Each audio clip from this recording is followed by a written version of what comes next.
పరంగా కానీ, గేమ్స్ పరంగా కానీ, లేదా యోగా కానీ అన్ని విధాలుగా సాంస్కృతిక కార్యక్రమాల్లో భాగంగా అన్ని A to Z ప్రభుత్వ పాఠశాలలో మేము విద్యను అందిస్తున్నాం.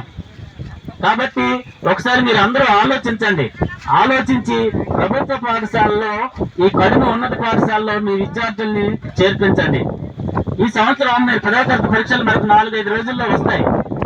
మిగతా గ్రామాల్లో రిజల్ట్స్ ఒకసారి కడిమ పాఠశాల రిజల్ట్స్ పోల్చుకోండి ఎలా వస్తాయో.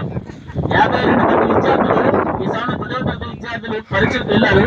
ఆ 52 మంది విద్యార్థుల మీరు చూడండి ఒకసారి ఎంతమందికి 550 దాటి వస్తాయో, 500 దాటి వస్తాయో. మళ్ళీ మేము రిజల్ట్ వచ్చినాక మీ దగ్గరికి మేము వస్తాం. కాబట్టి ఒకసారి ఆలోచించండి. అందరూ కూడా ఆలోచించి మీరు కానీ, లేదా మీ బంధువులు కానీ, మీ పిల్లలు కానీ, మీ తాలూకు ఎవరైనా కూడా ఈ గవర్నమెంట్ ఉన్నత పాఠశాలలో జాయిన్ చేయడానికి మీరు మాకు సహకరిస్తారని కోరుచున్నాం. ఎందుకంటే ప్రభుత్వ పాఠశాలలో మీకు తెలుసు ఏ కార్యక్రమాలు జరుగుతున్నాయో. మీ పేరెంట్స్ మీటింగ్ మేము అందరం కూడా పిలుస్తూ ఉన్నాం. అలాగే పెద్దలు కూడా వస్తున్నారు. ఈయన రెగ్యులర్ గా మన స్కూల్కి వస్తూనే ఉంటారు ఇతను ప్రదీప్ గారు. మరి ఈ సందర్భంగా మిమ్మల్ని ఉద్దేశించి మా ఇన్ఛార్జ్ ప్రధానోపాధ్యాయులు వెంకటరామన్ గారు చెప్పండి